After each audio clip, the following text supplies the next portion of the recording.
Right now, there is an aspiring teacher who is working on a 60-page paper based on some age-old education theory developed by some dead education professor, wondering to herself what this task that she's engaging in has to do with what she wants to do with her life, which is be an educator, change lives, and spark magic.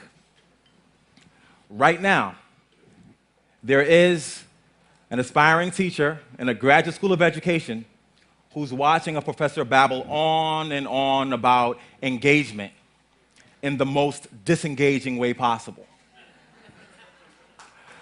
Right now, there's a first-year teacher at home who is pouring through lesson plans, trying to make sense of standards, who's trying to make sense of how to grade students appropriately, while at the same time saying to herself over and over again, don't smile till November, because that's what she was taught in her teacher education program. Right now, there is a student who is coming up with a way to convince his mom or dad that he's very, very sick and can't make it to school tomorrow. On the other hand, right now, there are amazing educators that are sharing information that's shared in such a beautiful way that the students are sitting at the edge of their seats just waiting for a bead of sweat to drop off the face of this person so they can soak up all that knowledge. Right now, there is also a person who has an entire audience wrapped with attention, a person that's weaving a powerful narrative about a world that the people who are listening have never imagined or seen before. But if they close their eyes tightly enough, they can envision that world because the storytelling is so compelling. Right now, there's a person who can tell an audience to put their hands up in the air, and they will stay there till he says, put them down. Right now.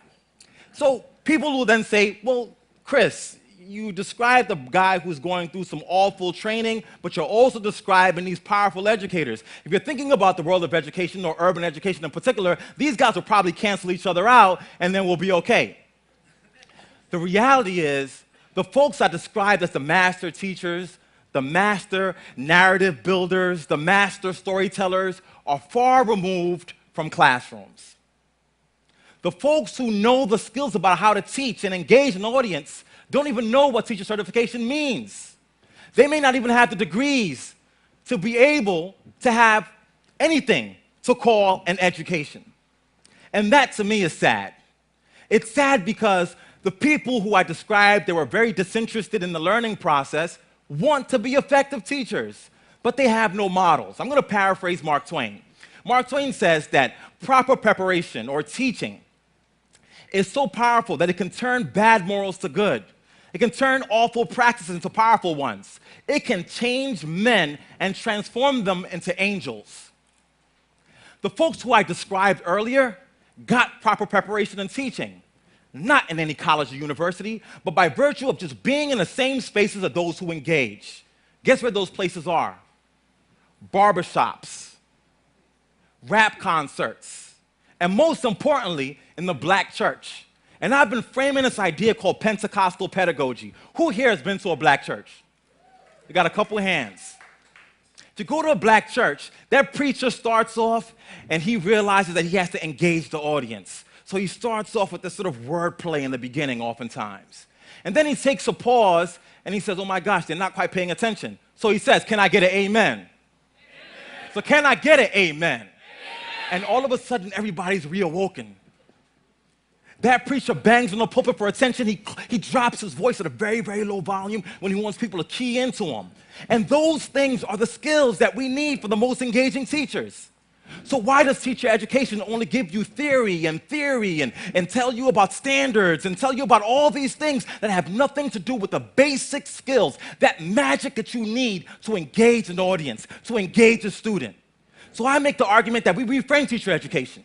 That we could focus on content, and that's fine. And we can focus on theories, and that's fine. But content and theories with the absence of the magic of teaching and learning means nothing. Now, people oftentimes say, well, magic is just magic. You know, there are teachers who, despite all their challenges, who had those skills, get into those schools and they're able to engage an audience. And the administrator walks by and says, wow, he's so good. I wish all my teachers could be that good. And when they try to describe what that is, they just say he has that magic. But I'm here to tell you that magic can be taught. Magic can be taught. Magic can be taught. Now, how do you teach it? You teach it by allowing people to go into those spaces where the magic is happening. If you want to be an aspiring teacher in urban education, you got to leave the confines of that university and go into the hood. You got to go in there and hang out at the barbershop. You got to attend that black church, and you got to view those folks that have the power to engage and just take notes on what they do. In our teacher education classes in my university, I've started a project where every single student that comes in there sits and watches rap concerts.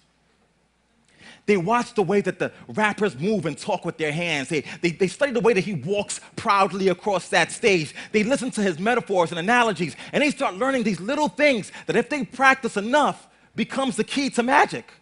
They learn that if you just stare at a student and raise your eyebrow about 1/4 of an inch, you don't have to say a word because they know that that means that you want more.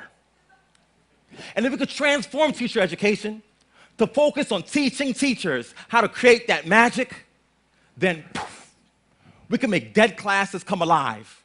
We can reignite imaginations, and we can change education. Thank you.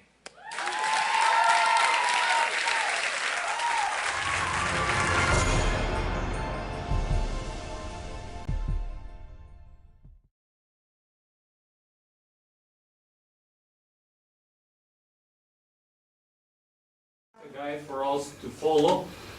And of course, all of us, when we arrive to class, we have an objective, right? Which is the one that we have to reach at the end. And obviously, we're going to break it through the class.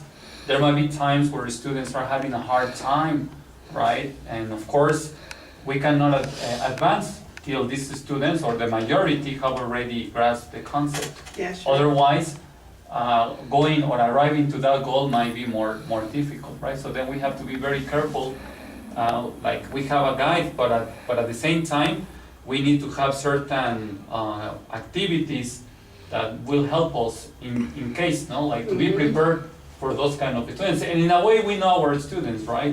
Somehow we know them, and we know that at certain times in class this might work well.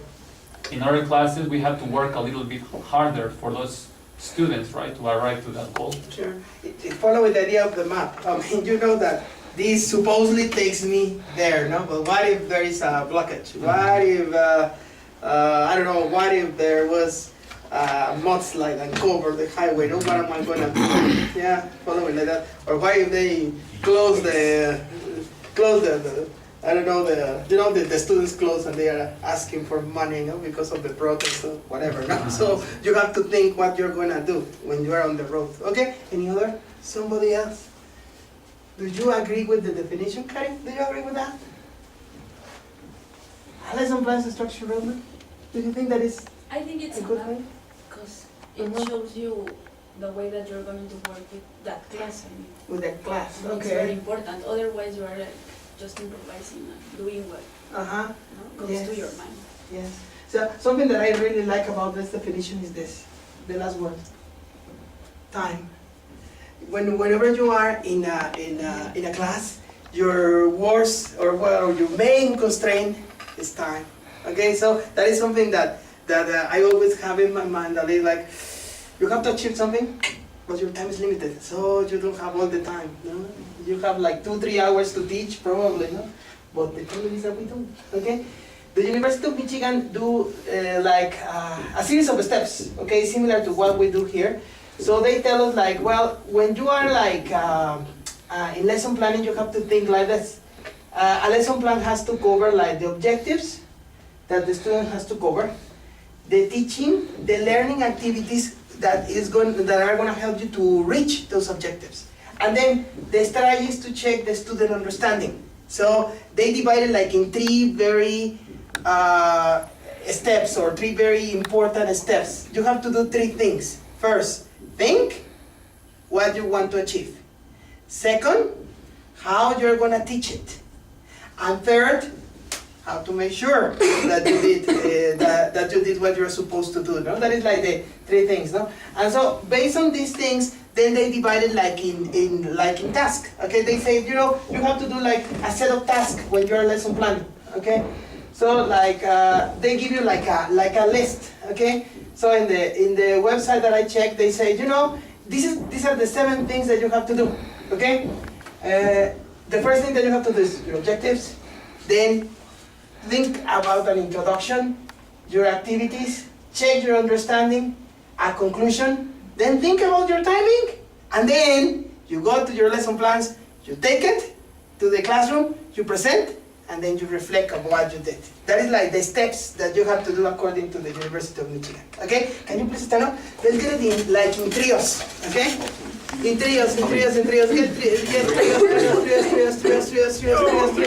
Yeah, sure. Am I divided in 3 or do I have cuartetos? 3. We are 3 already. Trios?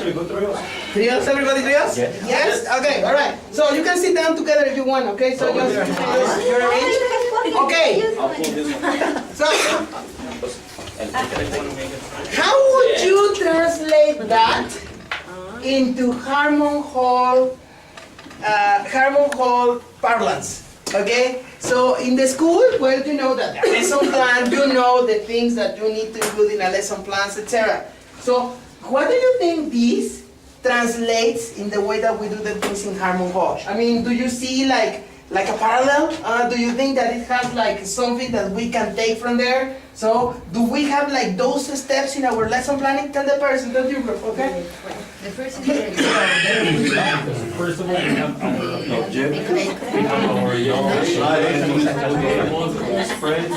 I think you're supposed to write in the day, students must compare places, people. So we have the introduction is our takeoff. To relate something what they saw the day before with the information that you want them to know. then our Did you say that's the introduction? But and then we have That's why she's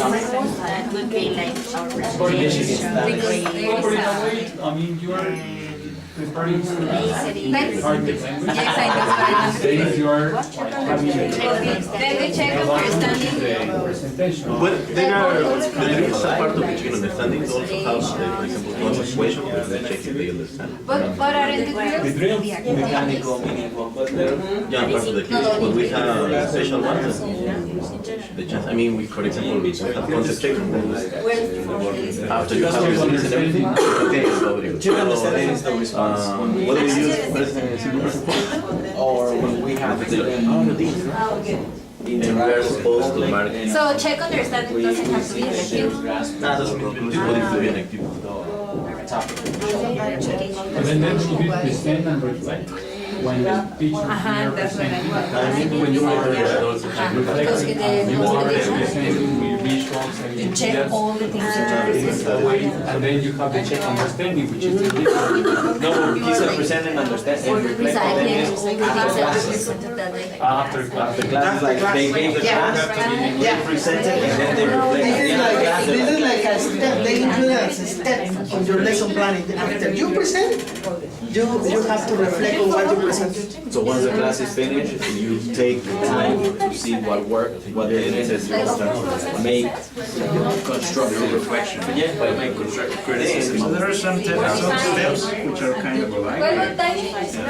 Not all of them are taken into consideration What whenever. she said about it. Some of them, right, like for example, timing, it's a very important factor, right? Because we are like investing a very nice time for students to grasp, understand, and all this kind of thing. And at the end, of course, we did a real good job in the presentation, and that would be like, in a way, seen toward the end of the class. It's very important. When we invested in this thing at the end, We're supposed to write. I think it's that part of At the end, what we used to write is presentation. Students are reading, say, example. You are the regular. So they present something like. I mean, you present, and at That's the end, it. like, these the two things. Do you see parallels? Yes. Do you see any parallels? Yes. So, what do we ask like a new teacher or a super experienced teacher? New teacher. New teacher, David, go. Okay, tell us the parallel. Well, Tell me one parallel that you see. I see definitely the objective, right? So we have an objective there. It has to be visible for students, right? So that they know what they are going to see. No? Okay. And it has to be very clear, no? Like, for example, today students, you will be able to compare people, places, no? Or today we will talk about activities you can do in the future. Yeah. That is very important for students to know because somehow you're preparing them for what you're gonna see that day. Yeah, when we write on top of the board, the objective for class today is, yeah, it has to do with this, okay? So the objectives are what you want to achieve in the That, by class. the way, we must continue doing it, and Yeah. raise your hand if you do it. Learning them. Every day. Ah, right. Yeah. I don't do it every day. I write it on blackboard. I don't see your hand. Yeah, do you? Yes. Oh, all the time, not all the time. So guys, if you don't do it, please help me to do it. Is it because it clarifies? I mean, sometimes students think about, remember when you were students, or when you were students, you remember, sometimes you are into the room and you are like, and you feel totally disconnected. So that little thing, today we're gonna do this, clicks. So the student gets like, okay, today I'm gonna do this. Sometimes the students go, they get in, get out, and they have no idea what they heard. They have no idea why they came, no? So it happens in all kind of classes. By the way, this kind of lesson planning, they do it for English classes, okay, of course, for Michigan English school, but also they recommend it for any kind of classes. They say that this is like a strategy that they use to teach chemistry, to teach mathematics, to teach whatever. So that is like something that any kind of teacher should do, no? Because many times students don't have the objectives of the class clear. I mean, why am I here? So like Even this. for preaching, when we're preaching, we have to tell, today we're gonna be talking about This, this. this, So and that this students, is, so the you focus. people start focusing and creating their own ideas, so at the end they don't deviate. Yeah, you're gonna like my video. You're gonna see. Okay, you're gonna see the moment. Okay, so let's see. That was the new teacher, super experienced teacher, Elisa. Tell me, okay? What do you see, Elisa? Okay, now that you have it fresh in your mind. After 20 years, really, Alzheimer's doesn't help me. Okay, so but you have it fresh. Okay, do you see another parallel? Maybe the introduction. Uh-huh. We did like as a takeoff. That in the takeoff we try to get like an idea of what that the students want to, that we want to teach. And in that part I think we do like the same, like introduction and takeoff. Yeah, the takeoff. Yeah. Well, actually, yeah. The introduction has a lot to do with what we call warm up, okay, or when we get the students into the class. Yeah, that's it. Okay. May I? Yeah, sure. Actually, introduction is not really part of the. I mean, the takeoff is part of the activities. The really cool, the complete lesson plannings include an introduction section where we have the class profile, where we describe the group, the students, their age and their levels and everything, and that's the introduction to the class. Introduction to the kind of students that you're gonna teach. But not really the takeoff or something like that. I mean, the takeoff and all the drills and the presentations. It's part of activities. It's part of activities. Introduction Yeah, I is see only your like point. a Yeah. class profile that we Yeah. are, well, Yeah. not we, but people write. Yeah. You're gonna see when we break it into parts, you're gonna see exactly what they mean with this. Yeah, and yeah, it could be like interpreted both ways. Okay, so but yeah, you're gonna see that it has to do with one or the other. So the idea is like to break it in parts, and see what they mean. Okay, many times it's like see what they mean. So with each of the things, no. They start, for example, when they say, okay, objectives. What do they refer when they are talking about objectives? No? Objectives is like outline the learning objectives, no? And they tell you in that web page that I consulted, ask yourself questions. Okay, that is like by having questions for each of the things, then you can start thinking about what your class is gonna look like and what you want the students to achieve in the class. in objectives, that is the point number 1, that is what they say. Outline what you want, okay? Take a look at the questions. What is the topic of the lesson? What do I want the students to learn, no? What I want them to understand and to be able to do at the end of the class, no? What do I want them to take away from this particular lesson, okay? So, human brain is funny. I mean, they say sometimes that we remember like 10% of what we hear. We remember like 10% of what we see. So, if you want the students to remember only one thing of your lesson, what is it going to be? No? So, because they're not going to remember everything. And a good teacher knows that. They're not going to remember everything what I said. More questions for outlining your lesson objectives is like, what are the most important concepts or ideas that I want the students to grasp? I mean, like, what they don't, they cannot leave this classroom without knowing this, no? Or why are they important?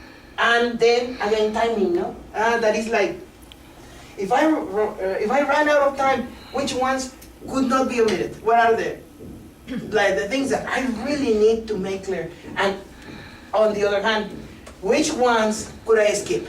Okay, and this is not just for the class. So the Michigan University makes a point that a good teacher knows a little about the courses that come after this course and before this course. So this helps you with this, no? I mean, I know that if I don't have time for this, they're gonna touch it in another course, okay? Or they're gonna touch it in another class.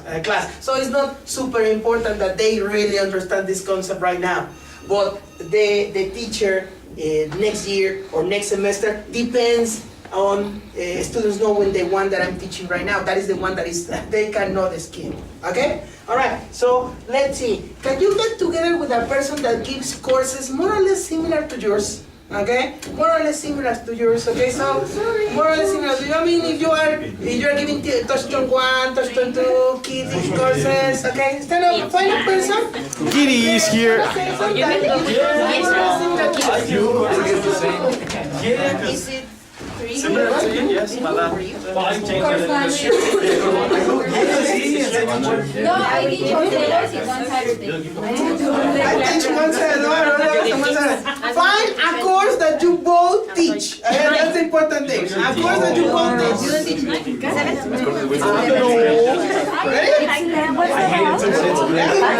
Select one course. Isn't that hilarious? Pick up a course that you both teach. Pick up a course that you both teach. Yes, good. So hilarious. Okay, it's fine. Okay? Oh, A ternurita. course that you both teach? Yes? Okay. Eli? Who? Me? Take like one, okay? One or two. So one or two. So? Did you make it? No. Okay, so in that piece of paper that I gave you, select a course, select a class. Okay? One class, one day. Okay? You can go, okay, for example, like this. Okay? You can have like, for example, I'm gonna answer these questions, for example, for Touchstone, I don't know, for Touchstone 4, course 13, unit 1B. That is Gerund and infinitive, okay? So, I know it by heart because I have given that class many times. That is Gerund and infinitive. So, I have that. So, this is the important concept that I want the students to learn. They have to memorize 20 verbs. 27 verse. Yeah, 27 verbs. Wow, he's a very teacher. Okay, so 27 verbs that are gerund and infinitive. An important concept that I know that gerund and infinitive, they have like 4 cases, no? You have only gerund, only infinitive, you have double, and you have double the same, and double different. So I want the students to understand that concept, okay? That you have gerund infinitive, and you have 4 cases, and I want them to memorize these verses, and also I want you to practice a little with those verbs. That's one of my objectives.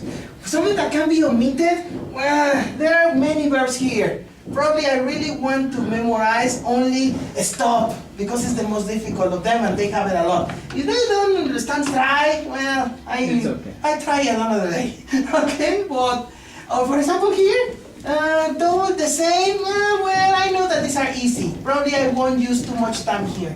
Can you do something like this for one class? Okay, one of the classes that you teach, try to answer these questions, okay? What do you think are the most important things for that course, for that class that you teach, that you know? Tell the person next to you. Huh?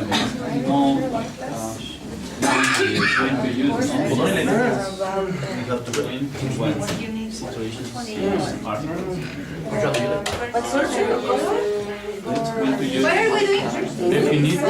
That specific. I'm going with the most difficult class, one, unit 1, lesson 8.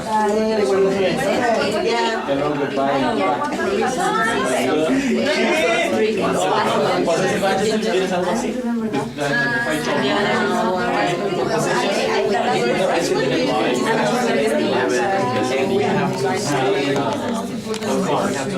I don't remember what I wanted to say. I don't what are the most important concepts or ideas? Conjunction. They don't know. Is the one that because of? What is introduction to the language? And also vocabulary, because that vocabulary is important. Okay. So then I think it's because we also we also why you did that the first day in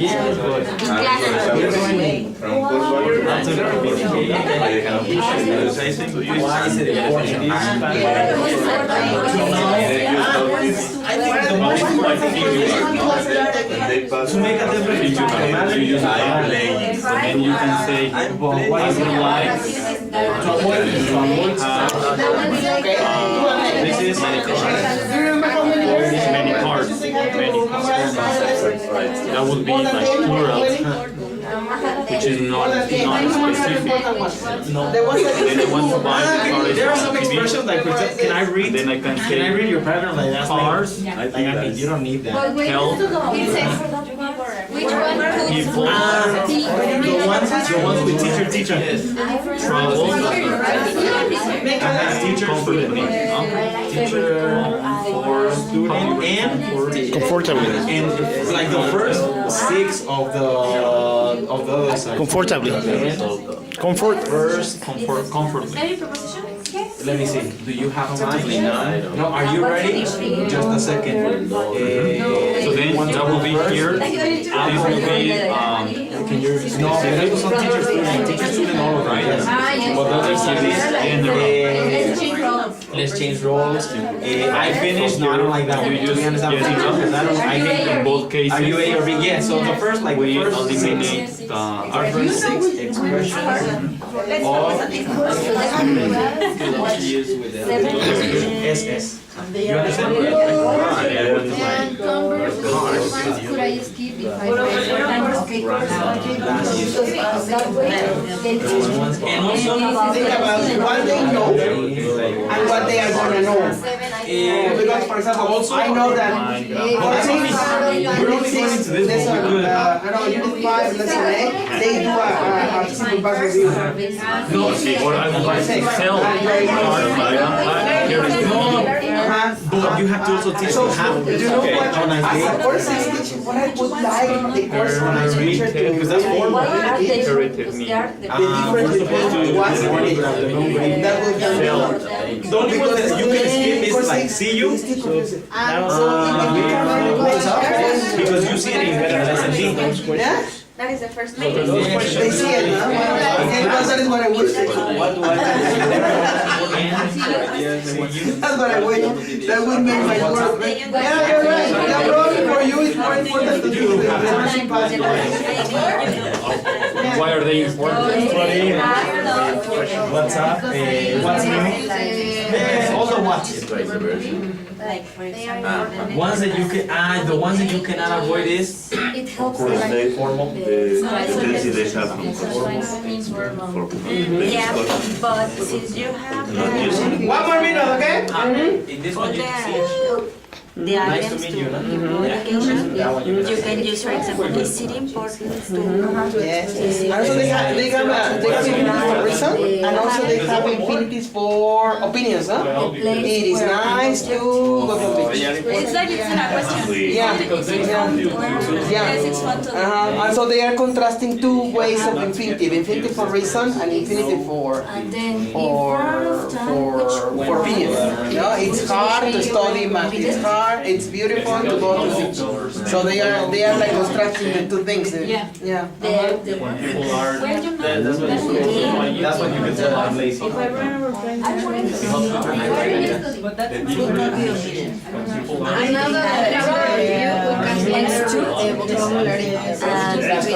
Do you make a point of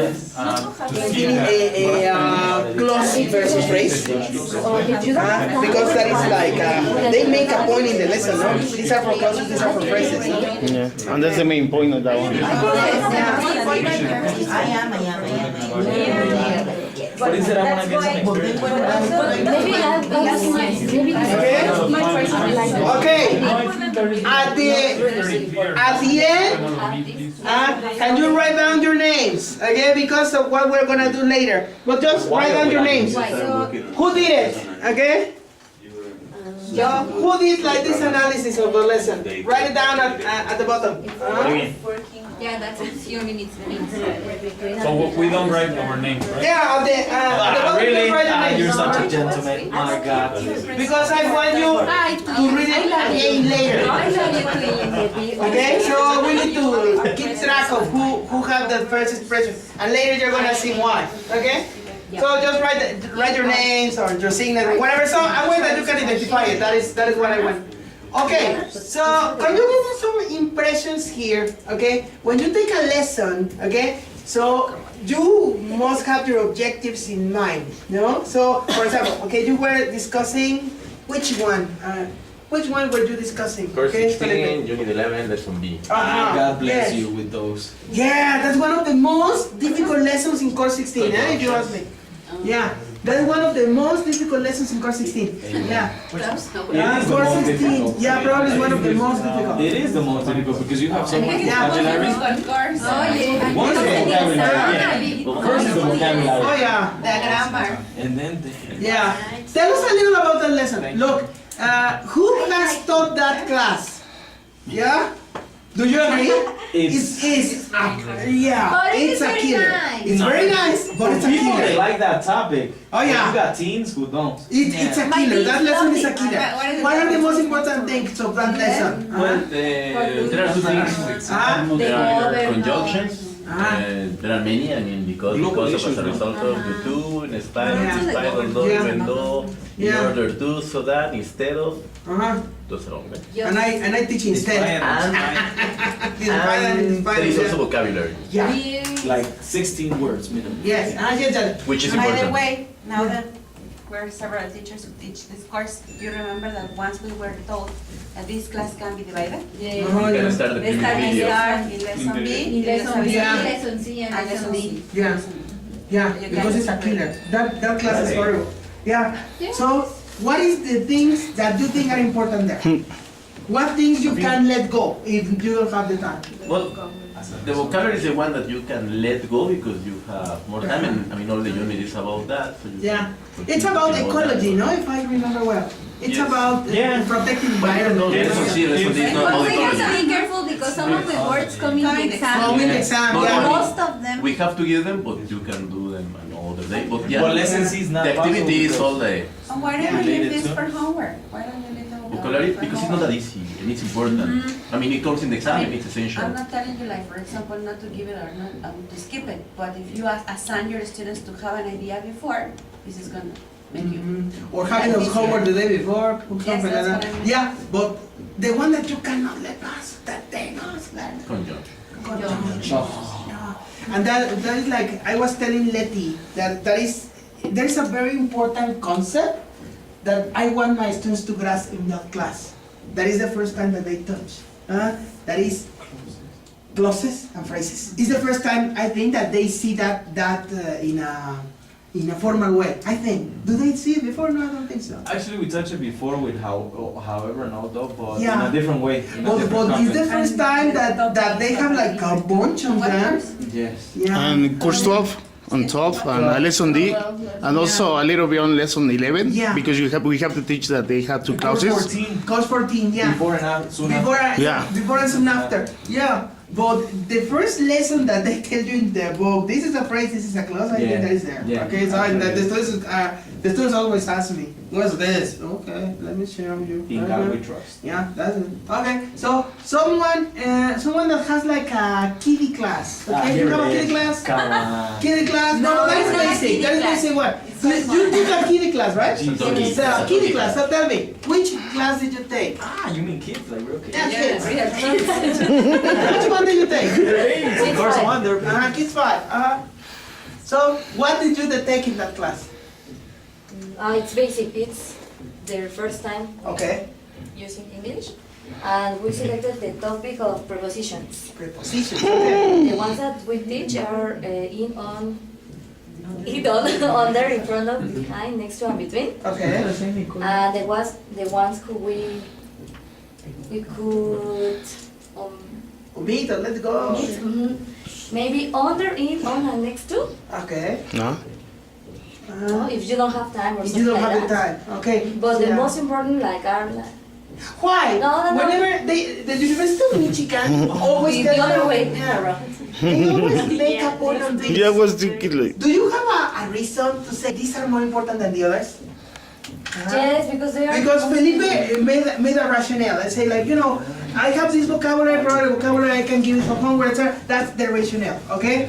So what would be your like the reason? Why these are important, why these are not so that important? All of them are important, but why would you give preference to one to someone not to the others? Because are the most common for them. Okay, Like they are more next to, common. Okay. In, on, and under are like where they keep their objects. Okay. They can express that. Under the And chair, maybe okay. they are Next to- the less important in front of, between and behind are not like, oh, Okay. it's behind my chair or something like Okay. that. It's important, Yeah, sure. but Okay. you don't have Yeah, and something that they say, when I was reading the article here, something that they say is that your assumptions might be wrong, but it's better than to have none. It's better to have an assumption than to have none. I mean, like if you do this from the very beginning, they say, okay, if I have time, I will give this everything. If I don't have time, I let this go. You might be wrong, and maybe later you will say, oh, but it's good to have an assumption, a working assumption, to something to start with. Okay, all right. Tell us about your class. You were like, yes. Ellie would do the honor. Okay, good. It would be, The last 5, I think, I don't remember, but in the student. Okay. Like for example, the one that says I'm finished, what do we do next? Like Uh-huh. you don't see that in course 1 actually a lot. The one Okay. that can I read? No, actually that's good. Can I Can read I your read your paragraph? paragraph? We don't even use that. Okay. And there was another one, but anyways, those are like the ones that we would skip. So your rationale is because of practicality. This is the most practical one. Observe that you can have different rationales, and that is something that the University of Michigan also discusses a little. They say, this is because, I can give it later in another class as vocabulary, so it's not so much important. That's my rationale. This because they are more common. This because they are more practical. That is, you can have many different ways to decide which is important and which is not, okay? And so it's okay. So use it, okay? That's interesting. Okay, that is more or less the objective that I wanted from. Okay, and you place this on the wall. Okay, we will return to this later. Okay, so but just place it on the wall right now. So then you go like this. Okay, this is one that was the most important. That is the one that I dedicated like the most time reading because this is interesting. The objective of the class is very interesting. I won't use so much time in the rest, okay? Because there are 7 if you remember. But I want you to take a look at the questions that they ask. Develop an introduction. This is a little of what we were discussing. Observe what it says. We were discussing, what is it, like the warm-up? Or is it like the introduction of the class, as Felipe was saying? What do you think? This is about How will, knowledge they yeah, have. how will I check whether students know anything about the topic or have any preconceived notions? A diagnose? Yeah, like a diagnose. What are some commonly held ideas or possibly misconceptions about this topic that students might be familiar with?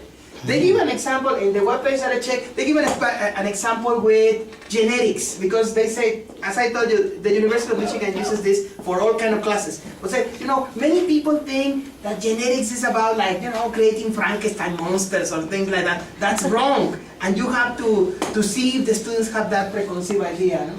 And what would you do to introduce the topic? So what do you think? Was it like an introduction to the class or introduction for the format of the lesson plan? Introduction for the format.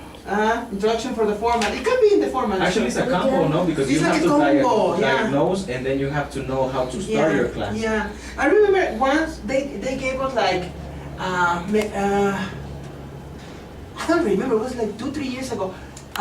They told us that the objective of a warm-up was a little like to warm up the students to the class, but also to have them remember grammar that might be useful for the topic. That will be like also to check if they have the previous grammar ready. So that would enter here. Okay. Also here probably also you can detect like things that they don't know very well, and you have to check before you start with your class. Okay. That is number 2. Develop the introduction. Then if you remember the question number 3, they tell you something like the third step. Plan the learning activities. Okay. So that is like, observe, what will I do to explain the topic? Okay? What will I do to illustrate the topic in a different way? Okay? And how can I engage students in the topic? This word is very nice, engage. Engage is to have like a human interaction. So what would be like the difference for a student to check this topic on the internet and with a live teacher?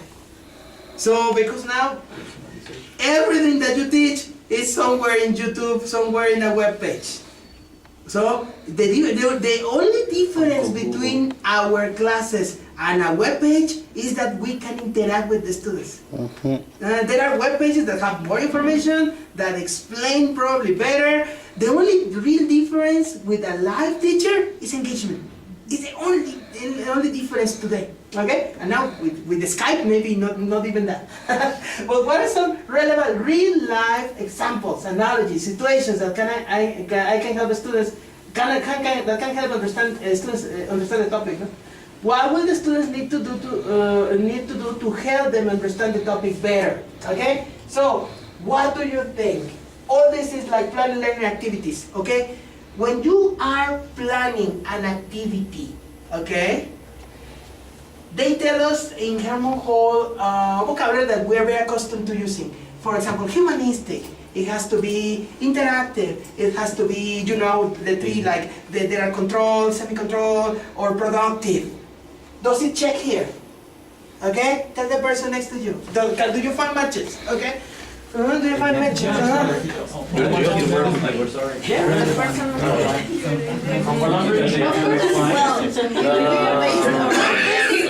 Anybody else who hasn't worked for Harmful they couldn't connect them. I mean, we know that we need to have humanistic activities, but that doesn't really feel I think that's pretty generic. I'm talking about we are not names or When I present That's interesting stuff. Getting into another set of mind. That is something that caught my attention here. Like, in other universities, in language education, they use something like they go by proper.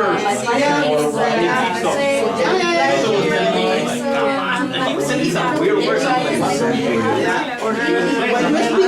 When you speak Harmon, you understand the term. But it's interesting to learn to speak Michiganese or Cambridgese, okay? Because it's a different kind of language for the same concept. So all of those.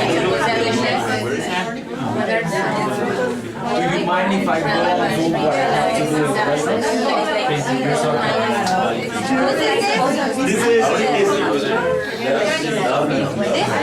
No. So I wanted to see And that. also that we like the classes are the relations part,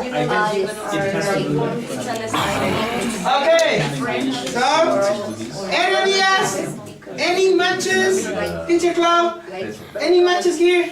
Well, I was telling Gary about the real life examples, Uh-huh. relevant. That sometimes it's when we personalize, Yeah. we give them the opportunity to speak about themselves. Yes. Also, another thing that when I was watching this, I was thinking about situations. Yeah. Whenever they tell us situations, use a situation. Is this? It has to be real. It has to be something that the students can relate to. Yeah? Totally agree. Chucho? Well, we were commenting about for example, here in lesson 8, Uh-huh. the the time expressions. Yeah. Uh-huh. Well, how can you enter here? What will you do to explain? Uh-huh. Uh-huh. That is like a device, that is what Michigan calls it. A device to make students understand better. It's a device, that is what they call it. Here we call it, how do they call it here? Like you have to use your magic words, for example, no? Magic words, that is Michigan says a device to make students remember. And so, what you were discussing, Ellie, Yeah, we were saying that Uh-huh. most of the questions are answered by the things we do here, but Yeah. we all know them with different names. with different names. Yes, that's correct. I was telling Steve, no? We speak Harmoncolese, okay? And this is Michiganese, but it's basically the same idea, okay? No, and also you were discussing Beto, no? That Yeah. he speaks, what? Cambrinese. Cambridgese, no? But it's interesting, no? It's interesting to see that at the end, everybody arrives more or less to the same, no? Check understanding. I love this. Plan to check understanding, okay? It's a map. You have to arrive to a place. So if you take a road and you don't arrive to the place, that means that something went wrong. So the map might be right, might be wrong. So, and the way you have to get to a moment that you have to see, ooh, are they understanding what I'm saying? Ooh, is my objective being fulfilled? So that is what they recommend. Huh? What questions will I ask the students to check for understanding? What will I have students do to demonstrate that they are following? And then going back to my list of learning objectives, what activity can I have students do to check whether each of those has been accomplished? Okay? That is like a very important step. They say that in the webpage that I checked, they say, this is one of the most crucial steps to see if your lesson works or not. Okay? It's like a test, like a scientific test. So you try something. Did it work? And that is like something that starts like it starts a mental process in a teacher. So when you are teaching, you have to observe. I tried this. Was it okay? Is there another possible way that I could do it better? Okay? And here, I want a teacher with a lot of experience, okay, with a teacher with less experience. Get together with a person that has less experience than you, okay? Stand up and try to get a person with less experience than you, okay? Stand up, okay? A teacher that has obviously more experience or obviously less experience than you, okay? He has a lot of experience. Over here. Okay. We sit down or? Michigan, yeah, sit down, yeah. Michigan makes a point here that this, the checking for understanding, they say, that is pretty nice in the article that I read. They say that when a teacher starts the first year, he is too busy and too worried to do this. Usually, first year teachers, they are too worried about delivery. That is what the parlance that they use. You are too busy about your delivery, the material. Oh, I have to follow the steps. And so you don't have time for this.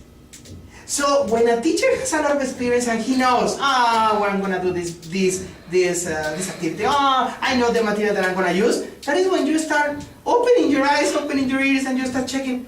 Oh my God, these guys didn't get it. I did all my steps. They are not getting it. Okay? Then the person next to you. Do you remember one moment in your teaching career where you stopped and said, you didn't get it, they didn't get it? What did you do? Okay? Tell the person next to you. Only one! One that you remember very well. One, tell the person next to you. Okay? So, something that you clearly remember, like, oh, I didn't get it. I don't know what happened, man. Actually, I know everybody was paying attention. How did you notice it? I do remember one. The first time I gave classes, I think the problem in Harmon is that we have my class was beautiful. we want to do the right thing. It was it. We don't know About material. we don't know how to. And then when I started giving it, And they just tell you, go I couldn't teach. So, I mean, you really dedicated to it. No, well, it's because first you teach one that is Like, you're so concerned and worried that if I say and the the other, correct and I don't know. Ah, you mean when you play Independence? Exactly. That part, I couldn't teach it. It's really, I was like, now what do you do? So they started asking me questions and I was like,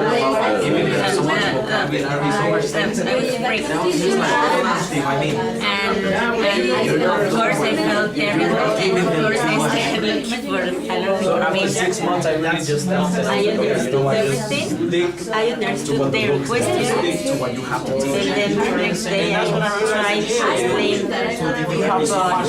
but then the next time I gave a class, I was looking I really enjoyed it, and since then, I have practiced. Maybe this is a bad advice, but I'll give it to you. Many times,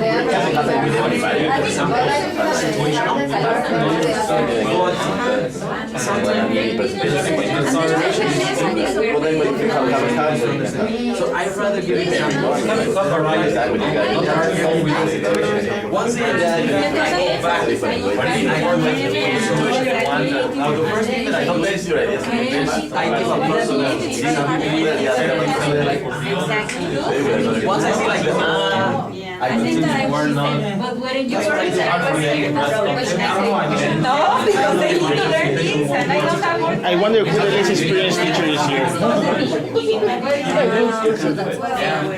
not you congratulating. She told me, no, that's great, what you did was great, but that is not what we expect.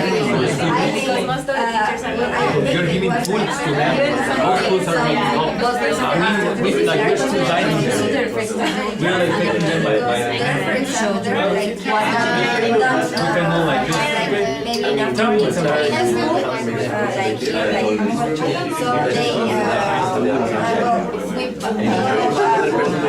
We take what I there is like easy for me. I can do the thing. Okay. Here. Listen. But of course, you don't do that. Michigan says here, you're gonna see how this step has a lot to do with the last one. Michigan says that this is one of the most difficult things to do because it requires that we become autocritical. Okay, so this is one of the. So you have to go and say, my name is Frank. I'm an alcoholic. No, so then you have to say, my name is Frank and I have screwed it. Yes, that is something that you have to be, and it requires courage. It requires courage. Is what they say. They say, for example, the lesson that Felipe was saying, I have screwed in that lesson so many times.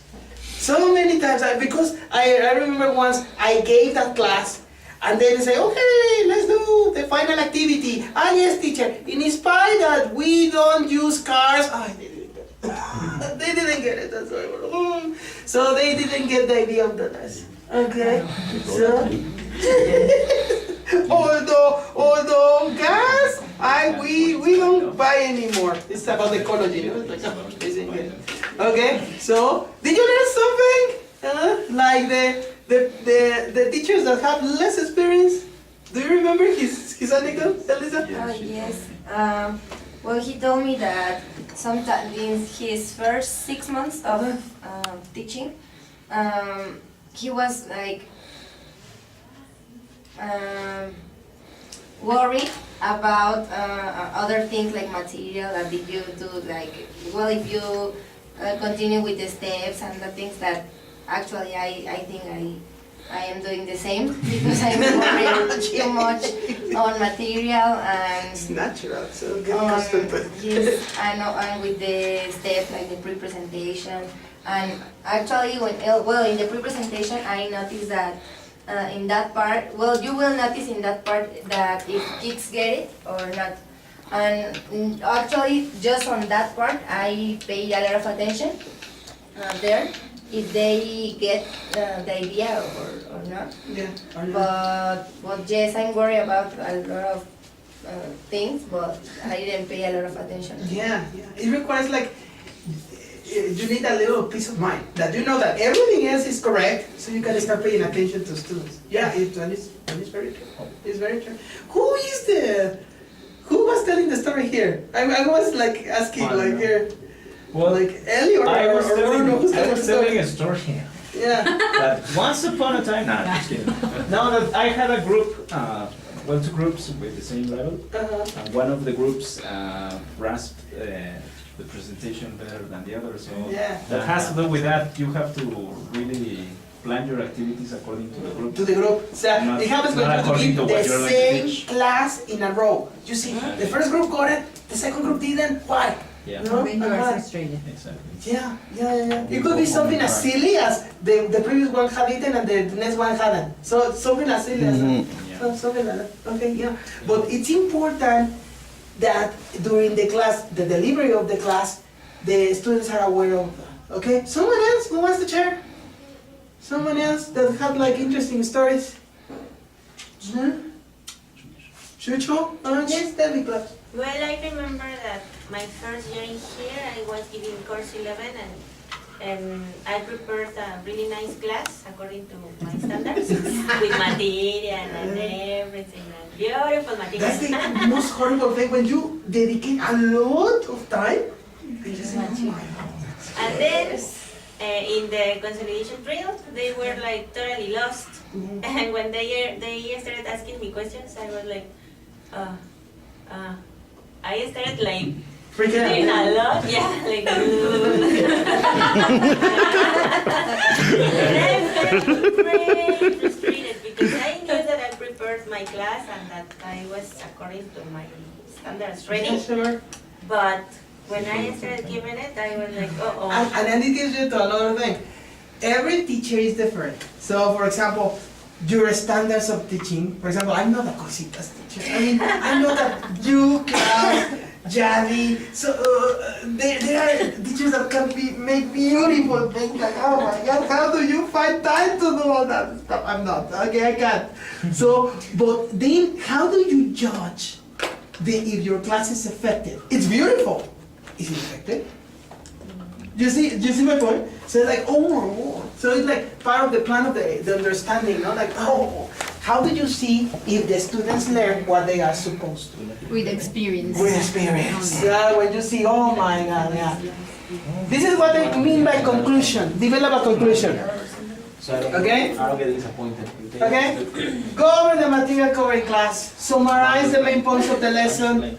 Ask all the students what they think were the main points of the lesson. Preview the next lesson. And how does the topic relate to the one that's coming? That is like connecting your class into a full curriculum. That is what they say. So why is this class important, no? This is more or less, if you agree with me, what we are supposed to be doing where? In what part of the lesson in Harmon Hall parlance? When you summarize the main points, Consolidation, the consolidation, application. application, that's correct. That is, in Harmon Hall parlance, that is what we should be doing, no? Go over the material so they see that they can use it. No, if you detect any points that are still have to be reviewed, go and attack them. No, so we don't ask students directly. Okay, as I told you, this is thought for mathematics, chemistry classes. You don't ask the students directly, hey, did you understand present perfect? We don't do that, okay? But what you do is that you have to go and check if they really understood it. Then timing, this is very nice. The next one is like, create a realistic time. This is like this is like the important thing here, realistic. The realistic timeline, it's interesting. Estimate how much time you have and then put a few minutes more. There's never enough time. There's never enough time. There's never enough time. Plus an extra activity. If you have time left, have a watch handing class and use it. Have you seen what I do whenever I start an activity? I always time it because I totally get lost. I totally get lost when you are in a class activity. I always activate the watch and I stop it. Okay, and so in that way I know. Okay, how much time? I don't know. Do you do that in classes? Do you time your? I'm working with lines, the whole line. Yes. Well, some students, some teachers do it more or less by feeling. You know, I have 3 pages to cover, so I need 30 minutes. I must finish page 1. I have seen that some teachers do that. Okay, but that is like something, no? And then be flexible. Be flexible to adjust. Okay, to what the students need. Okay, so to what the students need. Timing is very important. That's what they say. And the most important part, according to the Michigan University, is this: present, then reflect on your lesson times. So this is very important. That is what they say. That is like the way that we become better teachers. When you present, you reflect on what you presented. You measure your results both subjectively and objectively. Okay? Subjectively is like when you have an idea, they were talking, they understood. Teachers have a feeling, they did it or they didn't. Okay? So it's like subjectively. There are more complicated ways of measuring results, of course. So, you know that I'm crazy about this. The students, the teachers that have been with me with TOEFL, you have seen this, no? I'm crazy about this. I mean, like, I really like to see it objectively, you know? Michigan, for example, in those things, they get like they say, make a point of the exams, of the evaluations, do a statistical following up, no? When you see like, well, for example, this is like my analysis of one of my TOEFL courses, no?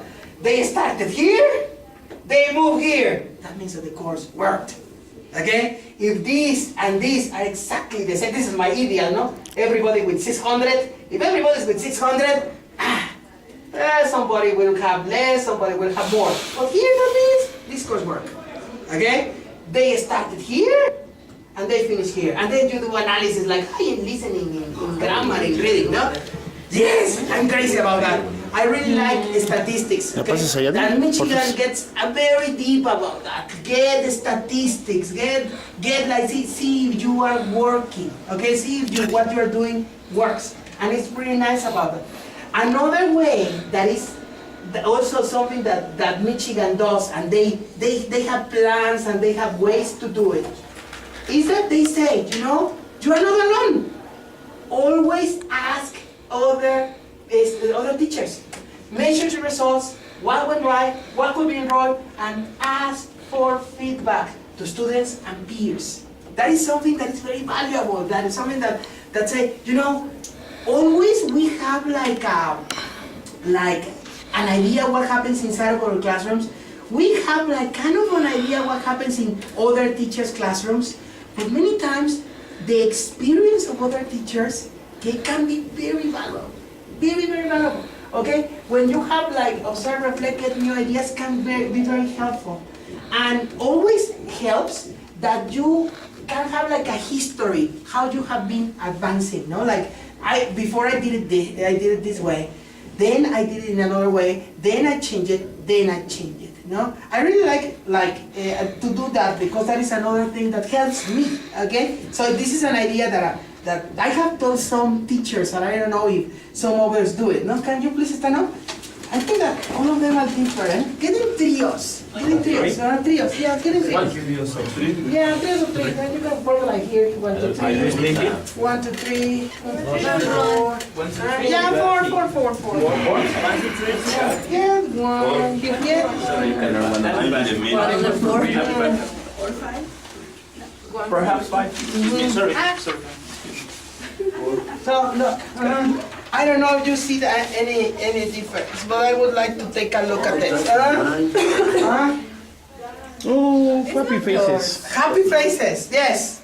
So these are like something that I do a lot, okay? I always take, whenever I have a variation in the board, I always take a photo, okay? I always say, this is like the base for my next class, okay? Comment it with your partner. I want your feedback. I want my classes better, okay? Do you see a change or is it exactly the same for you, okay? Do you see something that could be improved? Tell the person next to you, okay? It's the same class. All of the boards are the same class. It's the history. Probably is my board, how it has changed in 3, 4, 5 years, probably, okay? Do you see something that could be improved? Do you see something that you think that is better? I suppose that the first one is the first and the last one is probably the computer messed it up, but okay? So what do you think? I hope this one What was do you first and this think? is last. You know, I like here Because if not, this is these too much. lines. Too much information, right? Yeah, maybe. These lines. It looks like my course 13 unit 1 is on 8. Like, It that is the happens. copy. The only thing I would don't know if change, I it's tend to use colors, We don't like notice. one color for the subject, one color for the I verb, don't know one color for the something complement. Oh, thanks, yeah. I like this one because And then I think number 1 and then I think this one is the number last. 2 and like The computer invented. This is the so last that one. students know Why do you like this one? I like this Yeah, one. you More examples. have a Has a hard lot of time, things. like, But what what I like is that And I am working on he certain contents every day or that something. this No, has I to would be say here. that if this is And the he last one, doesn't have it's clear, like, no? here's some more colors here. This division for So vocabulary. it is easier to Because also that Identify. helps students the importance so that of we are not jumping from Well, that's true, circling is cool, it is good. Yeah. part of the work. I think that we gave everybody a different class. Yeah, I think so. Questions, traumas, frustrations regarding this, madam? Basically, That's too much, but I like it, the fact that he has the the direct questions, you know, I mean, researcher, Because it's about And then you have The hurdle. the report, Very the cool. speech. Colors are also very Yes, because he's hiding. We're trying Isn't to it, see that how he has improved in that speech. Yes, you have. So you must use the board a lot. But I Yeah. do the same, to be sincere. Yeah. What would you change there? I mean, do you think that it's okay? Is it the way that you teach it?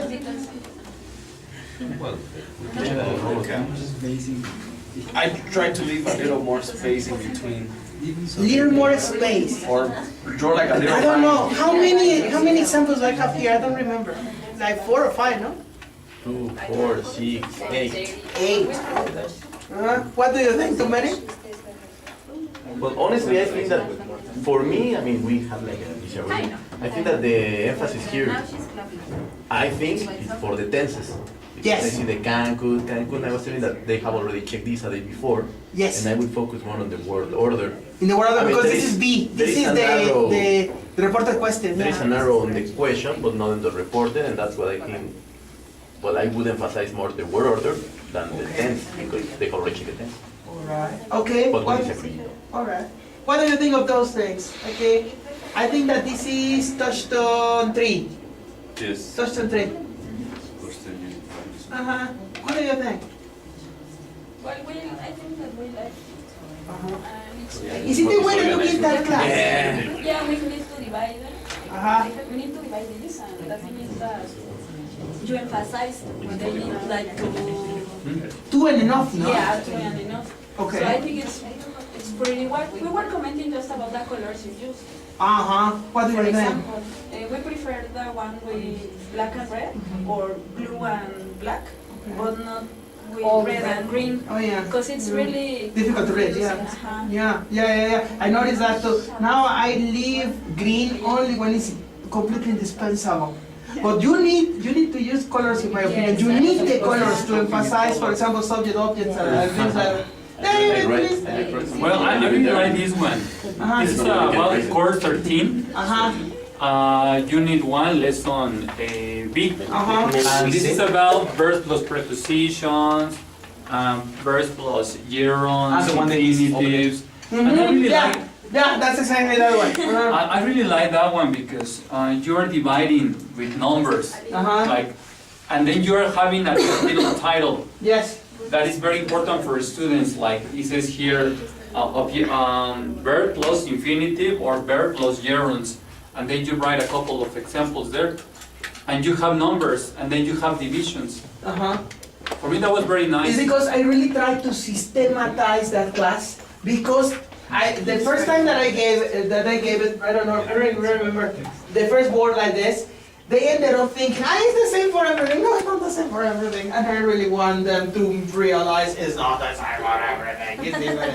Okay? So you have to make sure, well, in my opinion, you have to make sure that they emphasize. No, and considering that this class is really, really tough and tiny. very long, Yeah. because it has a lot of information. So once students are like in the 4th or the 5th presentation, Yeah. they don't know what. So this one will guide them. Yeah, Well, sure. it will help them. Yeah, my idea here is like, for example, that for me, I think that one of the principal things that Michigan could give us is this idea. Like, reflect and use the knowledge of everybody. Because, like, systematizing that, I mean, it's difficult sometimes to observe other person's class. It's difficult, but if we could do it, it would be nice. I mean, I think that is nice. For example, I was watching a video that they say, we put the cameras, record the class. It takes time to record, and then it takes time to take a look at the class of another teacher. It takes time, okay? But one of the simplest way is photograph, okay? When you finish a class, okay, if you want to see the opinion of another teacher, take a photograph of your board and say, hey, what would you change there? Oh, show me the photograph of your board for that class. In that way, you're connecting two minds, and it's a nice way to cross-pollinate. They say cross-pollination, no? That's why I use the flowers. Cross-pollination from one mind to the other, okay? And that is what makes us grow as a team of teachers. That at the end, a student passing TOEFL is not because the TOEFL teacher was good. At the end, if a student passes a TOEFL at Michigan, it's because the basic one teacher was good. And all the teachers in between. Okay, so that is like our Frank, my students usually take photos of the board. Yeah. But they have told me that some teachers don't let them. Oh, okay. I don't know if there is like a rule for that. Is there? I charge 5 pesos. It's a copyright. No, I don't You can copy and download it as many times. And not really. If someone, I have like a huge folder with all my photos. If someone wants it, I can give it to you. No, I don't let them copy the material. No, I mean the board.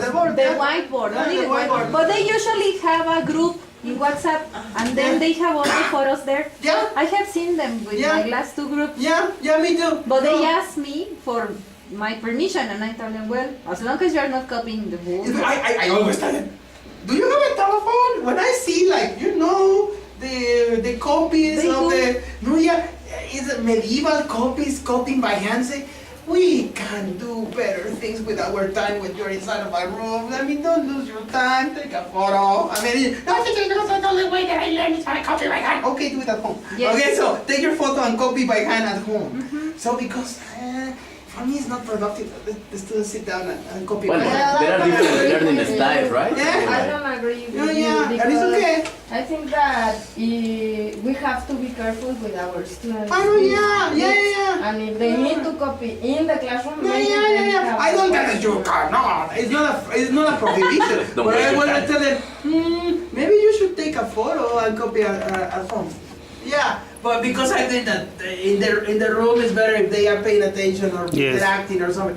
Of course, again, you have to respect the student. If he really wants to copy by hand. That is the other thing, that now we have a lot of students that you start talking and they want to start copying and copying and copying. And they always say, well, I need it. I mean, it's the thing, we work with human beings, and so you have to respect the human being. I mean, you have to respect the person at the end. As a student that says, no, I really want to copy by hand, sure, go. Okay? There are some teachers who are really, like you, for example, you have your Blackboard use and it is divided. There are many teachers who are usually erasing what you write on the blackboard. Mm. I don't know how much important it is for students. Yeah, sure. Even instructions, sometimes teachers tend to write a question on the blackboard, but for students it is important. So remember how to organize your blackboard so that you don't have to Erase. erase. We were taught that, not to Yeah. erase, to Not to organize erase. it and to leave it Yeah. the way it is. Yeah, I mean, yeah. Sometimes you run out of space. And in the bottom, you The already last did exam no? we took- Bottom, yes. Yeah. I know, but in the last What? exam we took It the was really crazy. whiteboard is totally different to Well, what we when do. we took the exam, I think it was kind Yeah, of, ticketing. we didn't agree on that. Yeah, the vocabulary was Also at the beginning. you could erase we're in the middle. Most important part. That's why, in my opinion, But it's that important comes from to the see what other people Right, say. Pepe? Yeah. That yeah. comes from the TKT, right? From the thinking. Yes, it's divided into three. One section for vocabulary that you cannot erase. No, they were like 6. No, there are In the actually. exam, In the exam that we took. in the one we Yes, yes, but there are actually three that are suggested. Usually what I do is that The part in the middle is the one that you erase. my last part boards. I promise you, this is the last I one. erase them, yeah. This is the part that you can erase, for example. But that one all depends, no? yeah. Because we have material Okay, let's and move on, sometimes. guys. We're a little bit late. Sorry, I forgot something. I think that we forgot something important. It's the part for checking understanding. We have activities, right? But we have a part that says, what questions will I ask Yes. to students, right? Those are concept questions. Yes. Because, for example, sometimes like, what do we check today? Comparatives. Oh, very good. But that doesn't check that they understand, right? No, did you understand? Yes. That's the worst question Because I mean, ever. like, you have to ask for concept questions, right? If you Yeah. check comparatives, then you have to ask questions that show that they know. First of all, what a comparative is, Yeah. and the different structures of comparatives. So the sections, Yeah, right? yeah. That's It very has important. it has to be a interactive way of checking, and also it's a show me kind of checking. I mean, No. it's not like, did you understand comparatives? Yes, teacher, I did. No, that's not the correct question. The correct question is, let's do this activity, show me. Show me that you can use a comparative. That is the way. Yeah. So, in other, as they tell you, in other subjects, probably chemistry or mathematics, you give a problem, solve it, and if you can solve it, that means that you can do it. The same in English. So, put an activity, solve it. If you can do it with the new vocabulary, that means that you can do it. Or the new grammar, you can do it. Okay? All right, and the most important thing that Michigan says, hey, yeah, this is the most important thing. Have fun. Have fun. That is like something that they tell you at the end. You know, when you are teaching, and that is something that Alison tells you a lot, and also all the ways that they tell you effective teaching is this: have fun. So the lesson plan is not a chain; it's a tool. So it's like when you travel, go and look for the places. You're traveling, you're following the map. But the important thing is that what you see around you, that you enjoy the trip. That's the most important thing. No, it's not the map what's important. The important thing is the trip, and you enjoy the trip. Okay? Of course, you have a job to do, right? So your job is have students learn the new grammar, but enjoy the trip, because that is why you're here. Okay? That's why you're here. Okay? I don't know. I have like a little video, 5 minutes about this. Okay? Is that okay? Yes. So after that, they have like a little video there. That is about this. This guy, Chris Angel. Chris Angel. It's not Chris Chris Shaw. Chris Rock. The name here. This guy has like an interesting idea of what a good teacher is. So take a look at what he says. It's interesting. It's a TED Talk, yeah. Listen. Right now, Christopher Emden. there is an aspiring teacher who is working on a 60-page paper based on some age-old education theory developed by some dead education professor, wondering to herself what this task that she's engaging in has to do with what she wants to do with her life, which is be an educator, change lives, and spark magic. Right now, there is an aspiring teacher in a graduate school of education who's watching a professor babble on and on about engagement in the most disengaging way possible. Right now, there's a first-year teacher at home who is pouring through lesson plans, trying to make sense of standards, who was trying to make sense of how to grade students appropriately, while at the same time saying to herself over and over again, don't smile till November, because that's what she was taught in her teacher education program. Right now, there is a student who is coming up with a way to convince his mom or dad that he's very, very sick and can't make it to school tomorrow. On the other hand, right now, there are amazing educators that are sharing information that's shared in such a beautiful way that the students are sitting at the edge of their seats just waiting for a bead of sweat to drop off the face of this person so they can soak up all that knowledge. Right now, there is also a person who has an entire audience wrapped with attention.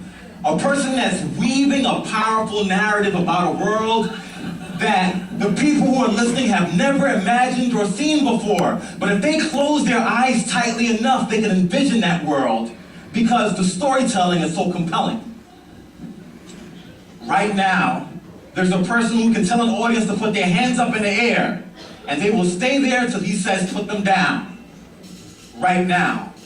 So people will then say, well, Chris, you described a guy who's going through some awful training, but you're also describing these powerful educators. If you're thinking about the world of education or urban education in particular, these guys will probably cancel each other out and then we'll be okay.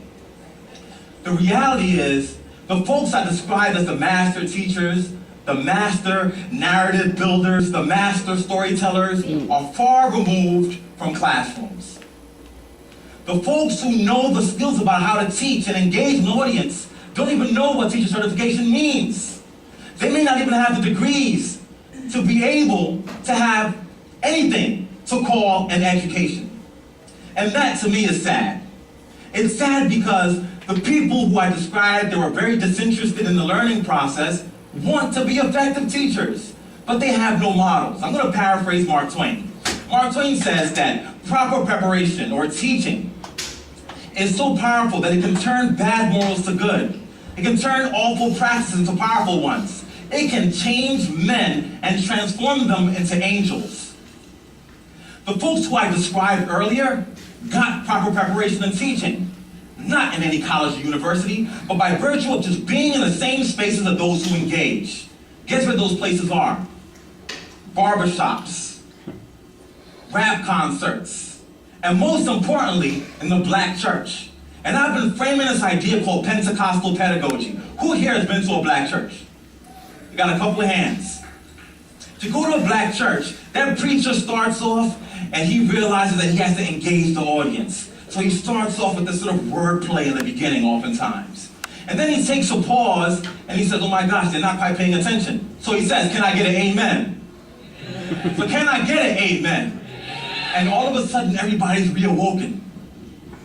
That preacher bangs on the pulpit for attention. He drops his voice at a very, very low volume when he wants people to key into him. And those things are the skills that we need for the most engaging teachers. So why does teacher education only give you theory and tell you about standards and tell you about all these things that have nothing to do with the basic skills, that magic that you need to engage an audience, to engage a student? So I make the argument that we reframe teacher education. That we could focus on content, and that's fine. And we can focus on theories, and that's fine. But content and theories with the absence of the magic of teaching and learning means nothing. Now, people oftentimes say, well, magic is just magic. You know, there are teachers who, despite all their challenges, who have those skills, get into those schools, and they're able to engage an audience. And the administrator walks by and says, wow, he's so good. I wish all my teachers could be that good. And when they try to describe what that is, they just say he has that magic. But I'm here to tell you that magic can be taught. Magic can be taught. Magic can be taught. Now, how do you teach it? You teach it by allowing people to go into those spaces where the magic is happening. If you're going to be an aspiring teacher in urban education, you got to leave the confines of that university and go into the hood. You got to go in there and hang out at the barbershop. You got to attend that black church, and you got to view those folks that have the power to engage and just take notes on what they do. In our teacher education classes in my university, I started a project where every single student that comes in there sits and watches rap concerts. They watch the way that the rappers move and talk with their hands. They study the way that he walks proudly across that stage. They listen to his metaphors and analogies, and they start learning these little things that if they practice enough, becomes the key to magic. They learn that if you just stare at a student and raise your eyebrow about 1/4 of an inch, you don't have to say a word because they know that that means that you want more. And then we could transform teacher education to focus on teaching teachers how to create that magic. Then we can make dead classes come alive. We can reignite imaginations, and we can change education. Thank you. I can clap. Guys. I really like it. I can clap. Because of what he says. It says, you have to go to places where magic is performed. And then, from there, you learn how to do magic. That's what it, and I think that here, I mean, in our school, we have magic. I mean, we have great teachers. And so, one of the important things that I see in Michigan is this, have fun. Of course, as this guy says, you know, you follow steps, of course, we know the steps, okay? And that is the steps that Michigan is giving us, no? Get your objectives, plan your introduction, plan your activities, check your understanding, your conclusion, check that your timing is right, present and reflect. This is probably the most important lesson that I learned from Michigan, no? And well, the last activity that I was thinking, probably we don't have the time, is like, take a look at what the other people did. Could you give something from there? So, because he says, go to concerts, go to churches, learn from the people that know how to perform magic. Guess what? I think that, in my opinion, a lot of people here can teach us magic. So, many of our teachers are excellent. I have learned lots of stuff. So, I think that if we can make that interaction, we can have that, okay? So, follow the things, and then use it in our lesson planning, so little by little we can become better teachers. Thank you.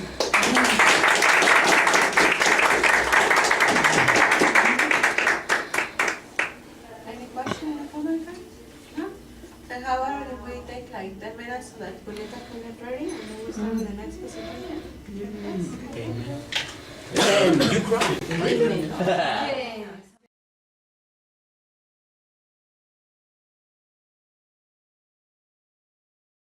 A very nice explanation. They say that engage is the only difference between a student coming to class and a student taking a class in YouTube. They say, yes, that's what they say. Engage is that you interact with the students, that you ask for ideas, that you have students interacting with each other.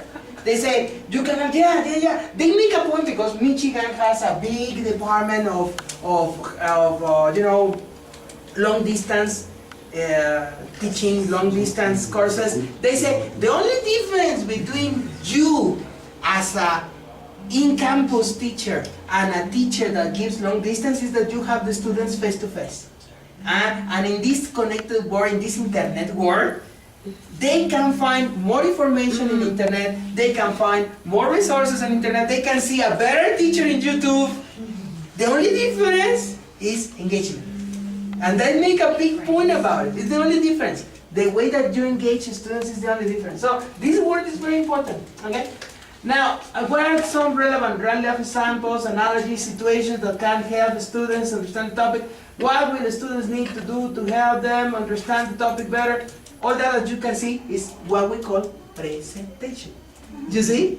So they say, oh, activities. Actually, it's presentation. That is what we call presentation, okay? So how to plan the presentation, how to illustrate, how to present, no? And then they go, okay, step 4, and that is a very nice step. Plan to check understanding. What questions will I ask students to check for understanding? What will I have students to do to demonstrate what they are following, no? Going back to my list of learning objectives, what activity can I have students to check whether each of those has been accomplished, okay? Now, I want you to do this with the objectives that you have there, okay? That you took from your partner, okay? Now, I want you to do the following, okay? I want you to get with a different person. So different person, okay? Go to a different person and not the same person that you were working with, okay? One person takes the paper, the other doesn't, okay? The person that gets the paper gets together with a person that didn't get the paper, obviously, okay? So everybody have a paper, okay? But not mine. Okay? How can you check that the students really learn it? Okay? How can you check that the students learn the things that you said that they were important, okay, in that class, okay? So it could be any kind of activity, it's an activity. You can go, for example, role play, okay? Or we can go, for example, for a drill, or we can go, for example, communicative activity. What would you do? Tell the person next to you. How can you check that the students learn that lesson, okay?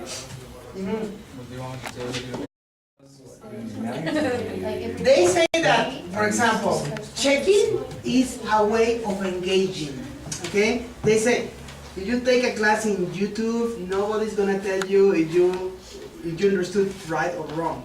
So they really get this together with engaging. They say, you know, when you check that the students learn, is the way that you can tell them, A, do it again, A, this is not the correct way, A, this is the way that you have to correct it, and that's the way that the students learn. So they really make a big point on checking. They dedicate 2-3 pages of how to do it. How do we do it here? How can you check that the students learn what they are supposed to? So this is the same class, no, that we were discussing, the non-class, no? 16. Non-class 16. What would you do? To check that the student understands non-classes. Well, the drilling has to be oriented to what actually we are pursuing in the objective. So there might be different ways. For example, John says that he has some cue cards with a situation, and then it's a funny situation, and then he has students create their own example. For instance, somebody in the swings, and then one of the suspenders breaks, and he says that they have to get, okay, so what you have to do, what you need, the thing that you did, etc. So I do situation. You use a situation to check I do understanding. another thing, a little bit oriented to the same, like a substitution drill, that is, give a menu on the right side, probably say, for example, my work is very interesting. Okay. So substitute the word work. I underline the word work. From the meaning is what I do. Yeah, substitution. The substitution drill. So what I do is very interesting. That's correct. My boss's ideas are remarkable. So what my boss says is really remarkable. Sure. And in that case, if they really grasp it, they can do it. They understood my presentation successfully. Yes. Answer that, okay, let's go to the next step. That's correct. Yeah, that is what they say. You can do a lot of things for understanding. It's because another big difference between Michigan and Harmon Hall, I mean, between Michiganese and Harmonese, we're very accustomed to say first the drill, then the communicative, etc. Here they say, I mean, what you're gonna do depends on what you wanna check. So they are very flexible about it. But yes, you're right. You can do a drill or you can do a productive activity. Yeah, you can. Okay. Yeah. I prefer really level lesson B in the context of vacation. There are some questions that as teacher you have. What's the grammar topic there? The grammar topic is the contracts between was, were with WH questions and did with W questions. Good. Okay, so was and did. Okay. Simple past. Some of the things for checking are some exercises, some drills in the envelope. For example, there is one which is kind of more communicative, and students have the information. Oaxaca, for example, all the information. No, I went with my family. The trip was exciting. And now they have to use the question. Okay, produce, no, the language. Yeah, they said another thing that they put there is like you anticipate problems. Of course, a problem that students are gonna have there is that they confuse was and did, and they was, I go, things like that. So how can you check that they don't make that mistake? Yeah, sure. Okay, all right. We are of course like monitoring, sure. Yeah, you're monitoring, and that's of course that's another way of engagement. Okay, you monitor, and then when you check them, when you listen to a mistake, immediately you go over there. No, Okay, very good. Any other? What class did you have? Yeah. I think that we are checking understanding all the time. Yeah, sure. All the time. When you are presenting, when you are The faces. eliciting, The faces. The faces tell you a lot. by eliciting, you are checking by asking questions, simple questions like pain, hair, when you are presenting. I mean, you are when you've checking been around, you understanding. look at their faces and you say, they're not catching up word. I'm saying, yeah. No, but the beautiful ending is, for example, our topic there was, which one, the grammar? Advice on performance. Advice, yeah. when you We do ask and them, make, no? Yeah, when you yeah, ask, that ask your, no, because you give them the pictures you have in the envelope, Okay. they are beautiful, and you tell them, why don't you give your partner a piece of advice? Okay. And then Situational they again. go, and then they go, and that is the situation they have, and the other ones are going to give the piece of advice. Yeah. So You think this about is it, it's like, understanding. yeah, sure. And that is what they were telling you here. It was in the previous slide when they tell you a real life situation. That is what we call situation. Okay, but real life situation is situational here. Okay, yeah. I think it also depends about the techniques that we use. For example, here in the school we use the inductive technique for students to grasp the examples. But what if in our lesson plan we are prepared for maybe teach students deductively? If they don't really understand, well, these are the rules, these are the uses, these are the exceptions. I think it could be another option to students to understand. No. You're a rebel. Of course. No, of course. It's because that's the thing. I mean, that is the thing that Michigan is like. Michigan is like is very. You're gonna see in a moment. You're gonna see. But Michigan is very flexible about it. Okay, yeah, sure. Okay, we need to follow the rules of the organization, Carbon Hall, etc. But Michigan says, I don't care what you do. As long as you check it and you're sure that the students are learning, that really I don't care. But it's like another way of seeing things. I agree, and it's not probably the reason why we are paid here, no? But well, yeah. Going along to what Alfonso said, sometimes we really need to pay attention also to our instincts. Yeah, you sure. know that I'm not a Harmon Hall guy because I didn't study it. Yeah, it's the same with me. What I do is, in some exercises, I say, okay, number 1, 2, 3, 4, 5, go and write it. Yeah, sure. They go to the board and they write it. Okay, I don't let them correct, I don't let them, no, just I want them to write their answers over there. And then I ask them to help me by correcting it. We normally do it. I say, guys, don't be threatened by the fact of being in front of the class and write something on the board. Okay, this is not elementary school. Don't worry, if you have a mistake, don't worry, I'm going to correct it with you. But I want you to go and check it, and I want you to observe. Well, that has helped me a lot, because then my students kind of analyze in this class, for example, we are checking simple present versus present continuous, that is course 5. It's incredibly difficult for some of them. Yeah. Especially because we have the verb to be and ing, for example, no? And then we have to go for routines and temporary events and the time expressions, every day, these days, right now. So you have to have them work with the activity and then show me that you understood. Over there, don't just tell me. I mean, show me over there. And then I go They make a point of that. The worst way to check understanding is say, did you understand? Yes, I did, teacher. Yeah, that's the worst way. Don't do that. Yeah, then they make a point there. They say, no, don't never ask if you understood because everybody will tell you they did. Don't do that. Just 5 more seconds. And the last part is I never erase the mistake. That is working with the mistake. I mean, you have it wrong, and I just cross it, and then I write the correct option. I say, did you get this? Yeah. And so that is like, it's the aha moment, they call it. The aha moment. The aha moment. No, they call it the aha moment. Like,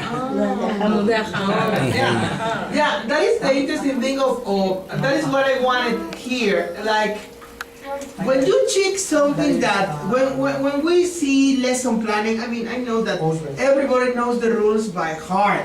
But it's interesting to check something different. That is what I wanted here, like this kind of discussion. That is exactly what it was. Exactly what I wanted. Develop a conclusion. That is something that, okay, tell me if we have this. Develop a conclusion. Go over the material covered in class. Summarize the main points of the lesson. Remember that this is for a class in chemistry, mathematics, physics, it could be whatever, eh? So probably that's so general. Ask all the students what they think were the main points of the lesson. Preview the next lesson, and how does the topic relate to the one that's coming. Do we do this? I think every other day. How do we call it? If we do it, how do we call it? Linkage, yeah, in a way. Yeah, linkage, okay? I always tell the students, the next Monday we're going to continue with this, or you're going to see later that we can do this. So for example, summarize the main points of the lesson. Ask all the students what they think were the main points of the lesson. Probably we don't do this, because this is more like for a content class, like for, okay, when you are teaching a topic like in chemistry or something, no? But go over the material. Do we go over the material covered in class? How do we call it? Not all of it, maybe the one I use at the takeoff. Okay. So, is there a part in our classes where we make a point of using the thing that we taught? The application? The application, yeah, that's how we call it. Okay, this part of develop a conclusion, they call it conclusion, but well, it's at the end. And it's a way, we use it for checking, but also for reviewing. I mean, when you're reviewing, when you're in an application and you detect some things or some students that didn't catch it, probably you'll reteach it very quickly again. No? So, yeah, that's how we call it conclusion, okay? And then, that's my favorite part. Look, the number 6 is one of the ones that I really like. Clear the realistic time. Michigan really makes a point of that. They develop one point of the lesson planning is that. So, quite realistic. Because, I don't know if it has happened to you, but many times we do that at the end of the lesson planning. And then we did, yeah, this is 3355, 3355, and that is my 145, no? So, but observe what they tell you to do. Estimate how much time you have for each activity and plan a few minutes. Why? Because they already make a point about that. They say, it will not happen. Be very aware, it will not happen. It never happens the way that you plan it. You will be very fortunate if you can follow your plan once in your life. So be very aware that the plan never develops as it is. And they always tell you that. You know the pages that I check, they always make a point. So plan an extra activity in case that your students are fast. And have a watch. Do you use a watch in classes? Do you see? Well, probably you observe me. Did you see what I do with my watch all the time? Yeah. How do I use it? Did you observe how I use it? How do I use it?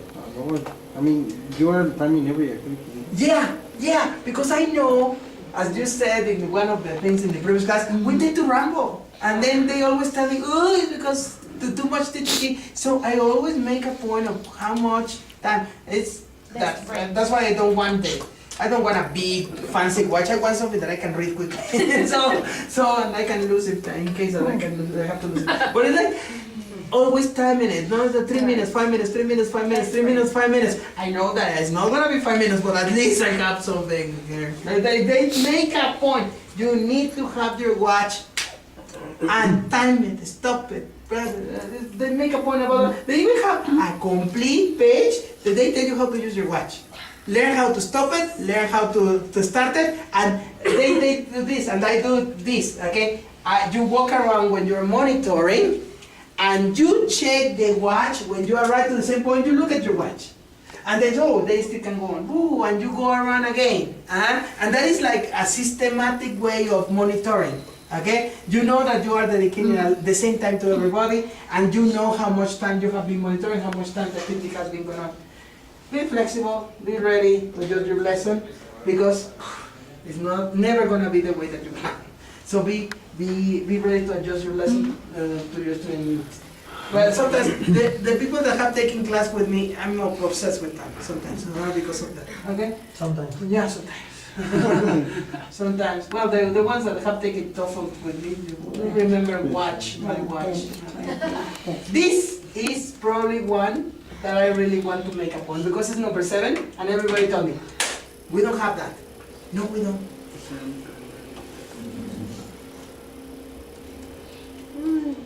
Present, you go, you teach it, and then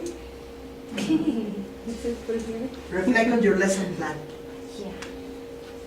So that is like something that they say it's crucial, okay? They say this, that you have to measure the results, both subjectively and objectively. Subjectively, how can you know that it's subjectively that it worked? What I always do, at the end of my class, I ask my students. Yeah. I do. I tell, how did you feel the How class? do you feel the class? Was Yeah. it nice? How about Yeah. the timing, the activities? I mean, I don't say timing activities, of course not. Yeah. But I say, do you think it was low? Yeah, It you was say fast? it in Estudianese, yes, of course. How did you, I mean, did you Yeah.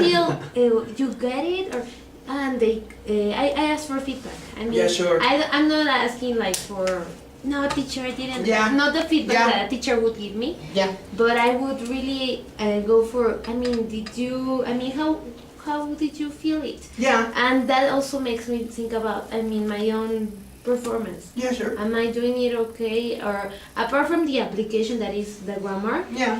how are they feeling? Not just learning, no? Feedback is very important. I mean, many times feedback tends to be subjective because it depends on the experience of the other person, okay? So subjective.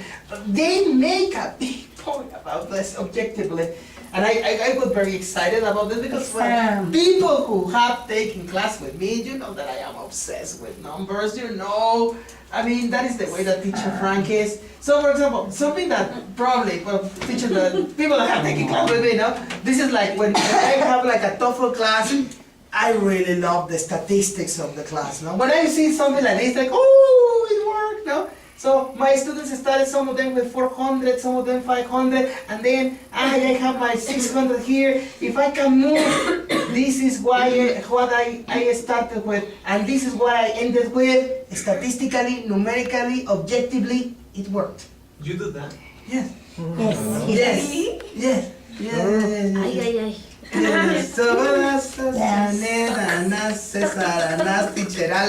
have suffered me. Yes, they have suffered. So I'm like obsessed with numbers. I mean, especially when I have TOEFL classes, TOEFL is a number. I always say that. So well, like you have to see if they get it or they don't. But that is something that I wish that I could do more in other classes, etc. Of course, it requires training. I mean, it's not easy to do. You need mathematical training for that. But it's a way to do that. Michigan says, you know, if you have the tools to do it, measure your class, your results objectively. Because that means that you are achieving something. Another way that is very important, that is something that we can do, is this, that say, okay, you give the class, okay, then reflect about it. So, measure the results, both subjectively and objectively. What went right? What could be improved? Ask for feedback to students, yes, and to peers. This is very important, peers. So we are at school, I always say, a student that gets a very nice TOEFL result is not because the TOEFL teacher was a good teacher, it's because the basic one teacher was good. So we're a team, no? Everybody here is working to an objective. You want the students to succeed. So they give there in Michigan, they say, well, First World University, they suggest that, for example, we take cameras to the classroom. And they say, put a camera there, tape yourself, tape your class, and show it to another teacher. And see if the teacher can give you feedback about what they see, they do. Okay, so and they do it in some classrooms. They say, okay, it's available for everybody. But I thought of another way that I don't know if some of you have seen it. Okay, can you please stand up? So when you want to get better, so you really need to have like the opinion of other people. Get in trios, okay? So different people, try to work with different people, okay? Different people that you haven't worked with. Yes. So Michigan requires that you are, you know, my name is Frank and I'm an alcoholic. You have to be very able to hear what other people have to say about it. So probably we cannot have like you know, video cameras in the classroom, but something that I do a lot, you keep a record of other things. Something that I keep a record of is my boards. I take a photograph every. You have seen it. You've got problems. Yeah, I got problems. You're a psychologist. You know that I got problems. Sometimes I do it too. Yeah, and that is something that is there. So I want you to take a look at this. So this is like my look. Day one day, bro. Okay, so I think like I'm gonna get different ones to everybody. These are my boards, okay? So just like two different things. So whenever I have a new board, I take a photo, and I'm carrying boards of all my boards of all my classes in my phone, and I try to see. Whenever I have like a little difference on my board, I try like to take a photo. So this is the base for my next class. So I can say like, okay, next time I'm gonna give it different. Tell me your opinion. Do you see the evolution? Something that you like, something that you don't like? Teacher, no. No. No. It's just an idea. Do you think of pattern or do you think how you?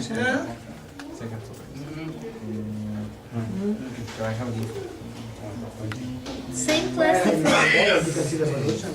Do you see an evolution? Is there something that you would do differently? It's simpler. It gets simpler sometimes. Sometimes it gets more complicated. Sometimes it gets simpler. I mean, oh God, oh my.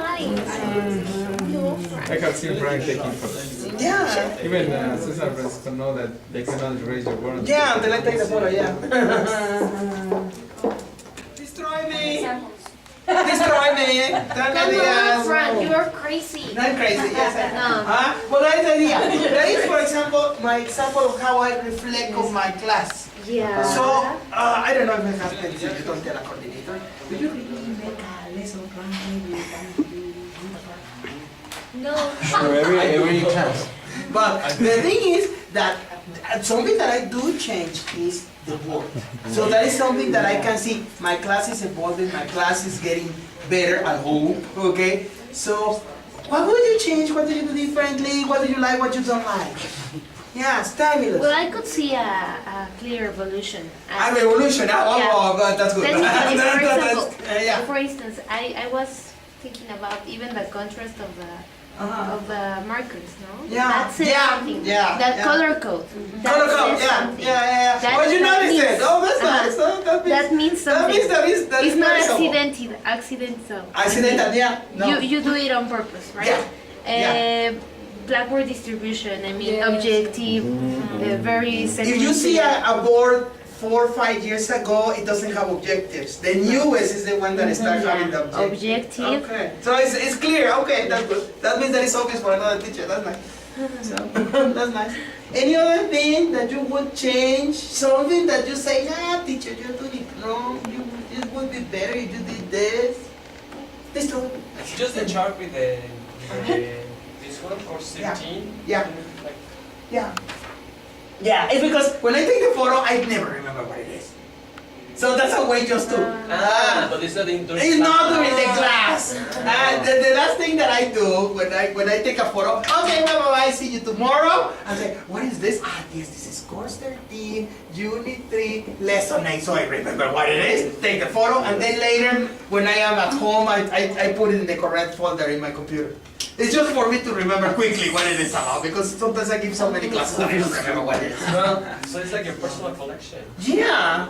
If you want it, just tell me and I can pass it to you. So it's like, Okay. it's like no, because it's very, very useful for me. Yes. It's very useful for me. I have it during the class. But I take the phone out during class and then I take it. No, because when you are giving the class, how am I gonna remember it's here. Oh, okay, just copy. Okay, so ready, go. So then that's the way I teach it. You know, students nowadays also this. They appreciate a good blackboard. Yeah, They don't tell they? you. Don't they? I like your blackboard, teacher. It's so clear. I can copy clear. Yes, and since you're the model, students actually have this in their notebooks. Okay. Just as You it put it is. there, they copy it. Just Yeah, as it is. okay. And only nice things, tell me something that you would change. The handwriting is not beautiful. Okay, I will alright. give you a calligraphy. Okay. I think calligraphy. I have Okay. Get rid of so many markers. So many markers? Why? You don't need 20? How many you have there? Frank does.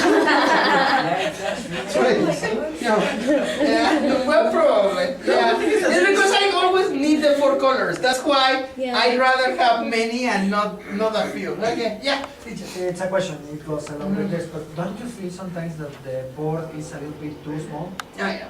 Right. So it's not Yeah, sure. easy. Yeah, sure. No, it's not your thing. Yeah, I feel it too.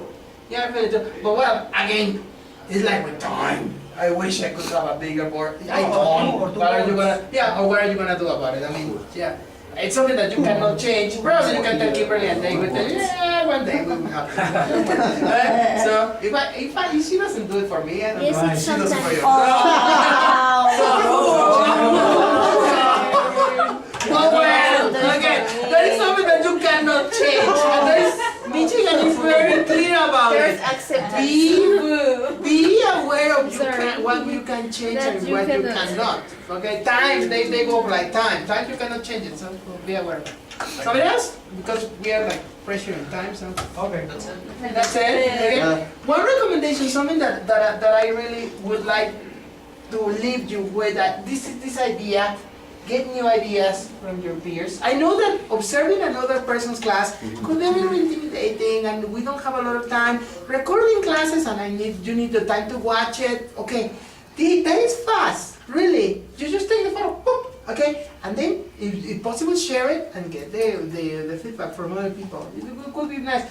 And if you do it, if we do it as a system, we can learn from each other, really. And it's a nice, simple way to get into another person's classroom. The board. So, I don't know, it's something that I guess. So, let me see, what time are we waiting? 8:25. Okay, so we have like, this is 5 minutes. I want to show you this. Michigan goes over and over and over about one word, engagement. I told you, no? Yes. Engagement. The only difference between you and a YouTube class is engagement. And they make a big point about it. I mean, every 2-3 lines they tell you engagement. So look at this. This guy tells you a little about it. What is a great teacher? And this is something that I like about it.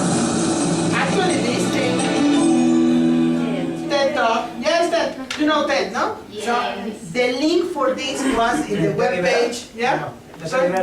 No, it's not. They tell you the link for this talk was in the Michigan page that I'm consultant, and they gave you like what engagement is, no? So look, take a look at this. Engagement, a good teacher and engagement. That is what this is. Right now, there is an aspiring teacher who is working on a 60-page paper based on some age-old education theory developed by some dead education professor, wondering to herself what this task that she's engaging in has to do with what she wants to do with her life, which is be an educator, change lives, and spark magic. Right now, there is an aspiring teacher in a graduate school of education who's watching a professor babble on and on about engagement in the most disengaging way possible. Right now, there's a first-year teacher at home who is pouring through lesson plans, trying to make sense of standards, who's trying to make sense of how to grade students appropriately, while at the same time saying to herself over and over again, don't smile till November, because that's what she was taught in her teacher education program. Right now, there is a student who is coming up with a way to convince his mom or dad that he's very, very sick and can't make it to school tomorrow. On the other hand, right now, there are amazing educators that are sharing information that's shared in such a beautiful way that the students are sitting at the edge of their seats just waiting for a bead of sweat to drop off the face of this person so they can soak up all that knowledge. Right now, there is also a person who has an entire audience wrapped with attention. A person that's weaving a powerful narrative about a world that the people who are listening have never imagined or seen before. But if they close their eyes tightly enough, they can envision that world. because the storytelling is so compelling. Right now, there's a person who can tell an audience to put their hands up in the air, and they will stay there till he says put them down. Right now. So people will then say, well, Chris, you described a guy who's going through some awful training, but you're also describing these powerful educators. If you're thinking about the world of education, or urban education in particular, these guys will probably cancel each other out, and then we'll be okay. The reality is, the folks I described as the master teachers, the master narrative builders, the master storytellers, are far removed from classrooms. The folks who know the skills about how to teach and engage an audience don't even know what teacher certification means. They may not even have the degrees to be able to have anything to call an education. And that to me is sad. It's sad because the people who I described that were very disinterested in the learning process want to be effective teachers, but they have no models. I'm going to paraphrase Mark Twain. Mark Twain says that proper preparation or teaching is so powerful that it can turn bad morals to good. It can turn awful practices into powerful ones. It can change men and transform them into angels. The folks who I described earlier got proper preparation and teaching.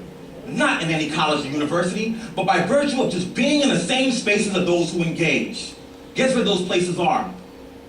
Barbershops, rap concerts, and most importantly, in the black church.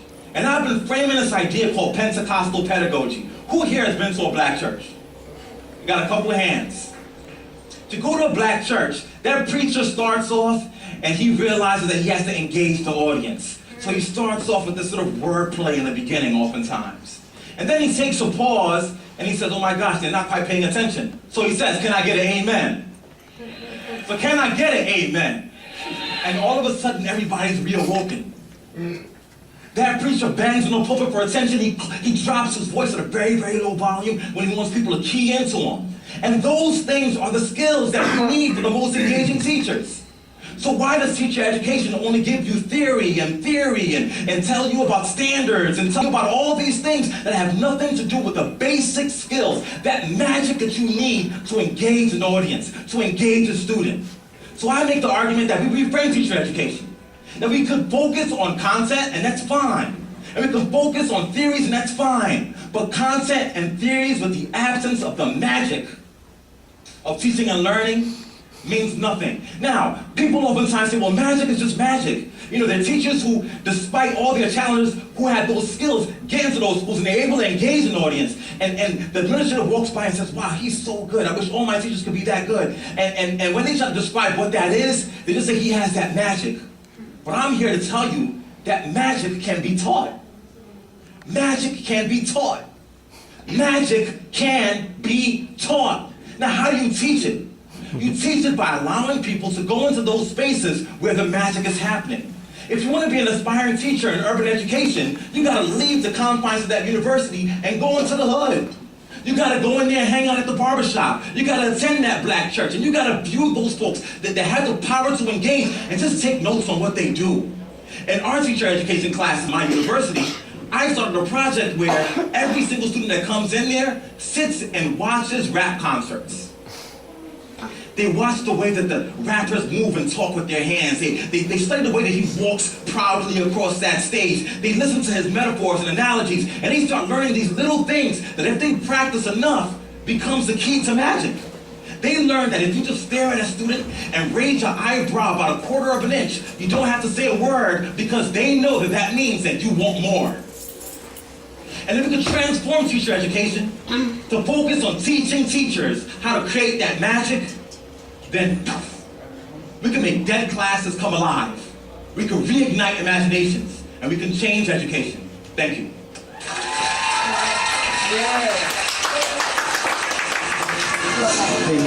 They take this, they put this video after a paragraph that they say, remember that lesson planning is a piece of paper. Yeah. It's not your class. And they really make a point about that. Lesson planning is a piece of paper. They say the most important thing when you are in your class, I mean, it's like, you know, the most important thing, the most the most important thing that you must have in your class is have fun. That's what they say, have fun. So they say, if you are having fun, and they say, because they say, we know that many times this is going to be read by first-year teachers, people that don't have a lot of experience, and they are so obsessed with delivery, with lesson planning. When you have a little more of practice with teaching, you're going to see that this is a piece of paper, and that is very good, you need it, but it's not your class, and then have fun. If you're having fun in your class, so have fun. So that is like what they want to leave you with and in that webpage. So that is like, just to wrap it up. So like lesson planning, they say University of Michigan have objectives, introduction, activities, check their understanding, conclusion, timing, present, reflect. And this is probably number 7, the one that you told me, we don't do that here. That is probably the one that we can learn from Michigan the most, okay? So this guy says, we can make magic and magic can be taught. And we learn from experience. And here we have magicians. Yes. Believe it, okay? Believe it that a lot of us, a lot of our peers are really magicians that can make wonders. And so that's the idea that I would like to leave you with today. So like learn magic and so incorporate in our classes. Thank you very much, guys.